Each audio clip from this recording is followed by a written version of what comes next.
Lawyers for the first inmate scheduled to be put to death with nitrogen gas argued in Monday court filings that Alabama is seeking to make him the first test case for an experimental execution method and asked a federal judge to block the January execution. That's according to our Huntsville affiliate. Attorneys for Kenneth Eugene Smith filed an amended lawsuit challenging the proposed new execution method as a potential violation of the Constitution's ban on cruel and unusual punishment. Alabama Governor Kay Ivey has set a January 25th execution date for Smith. Dale Jackson here for Yellow Hammer Now, and yes, we're at it again. The state of Alabama is about to put somebody to death in January. His name is Kenneth Eugene Smith, a real upstanding individual, and you'll find out why here in just a quick second. But a lot of people are worried about this because if the execution goes forward, someone could die. Yeah, they're really worried about that. And my friends in the media, the liberal media, they want to make sure that this just does not happen. Keep in mind, Kenneth Eugene Smith was already supposed to be put to death before, and there is some speculation that they had a hard time finding his veins, and he suffered before they called the whole thing off. To which I say, okay, cool. So they're going to give it another shot. Kenneth Eugene Smith is this great individual here who is deserving of all the support that he's getting from folks in the media, because all he did was operate as a murderer for hire to kill a preacher's wife, hired by the preacher too. Just a great all-around wonderful story. But here we have Business Insider, and you can find this in almost any outlet in Alabama, complaining that Alabama is going to use gas to execute someone. But correction officials warned it could hurt other people in the room. Wow, that's really scary. I think we should all be worried about that and maybe call this whole thing off, except for the fact that Kenneth Eugene Smith asked for this. See, this is all part of the strategy to keep this monster alive as long as possible, and everybody knows it, although it's never talked about in the American media. Instead, it's cruel and inhumane because people lurch when they're given a lethal injection. Okay, cool. I hope it hurts. I don't know, call me a crazy person. Maybe I'm a sadist. Maybe that's the case.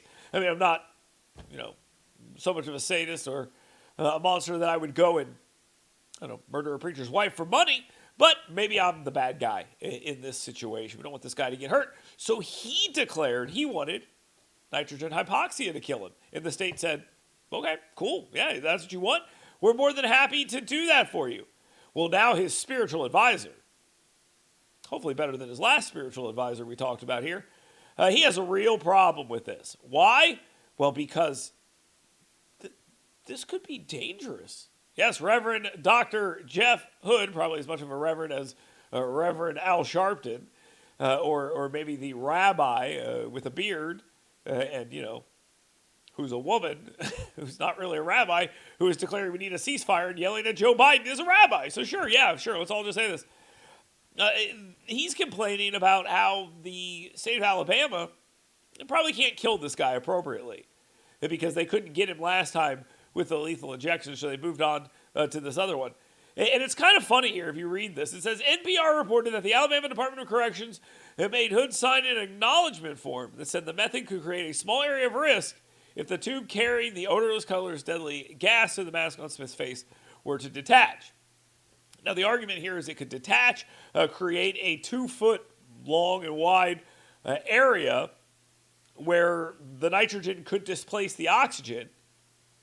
Okay, and if concentrated amounts, close enough, could cause him to hyperventilate. And if that were to happen, unlikely as it is, that could cause him to have a stroke. And if that were to happen, unlikely as it is, that could cause him to die. So there is a small risk there.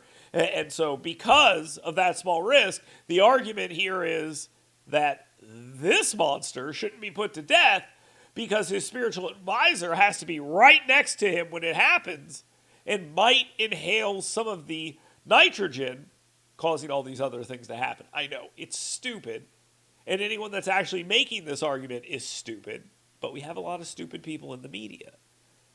Okay? I mean, would you do a job for that little money? I don't think that you would.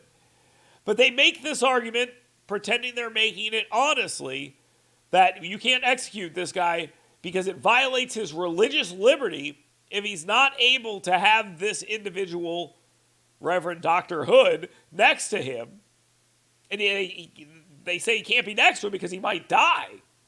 I mean, this is the stupidest thing you can hear about this issue, but they're actually trying it. And again, it's all part of a larger issue to try to stop the execution in every execution ever. Remember, the folks in the media also were very upset that they were having a hard time finding out who was providing the drugs for the lethal injection. The reason they wanted it is so they could harass those people and force them to stop providing the drug, which is what happened in a lot of states. And now we're on to nitrogen hypoxia. It's never been tried before. Well, you know what? I'm fine with Eugene Smith, Kenneth Eugene Smith, being the guinea pig because he asked for it in legal documents and got his way. And now they're complaining about that because it was all just an attempt to drag it out further. Now, there is a small risk to the Reverend Dr. Hood. So we shouldn't do it, right? The risk of death is there for almost anything you do, but you shouldn't do it. So I thought about this. Over the weekend, I went with my son to a trampoline park. And at that trampoline park, I had to sign a waiver. I went and looked that waiver up online because, of course, I didn't read it at the time. Look what it says. If you scroll through all of that, it says there is a risk of death, paralysis, and other harm that could come to you by jumping up at the trampoline park. Yes, that's right. They're warning you. Why? Because lawyers are involved in everything.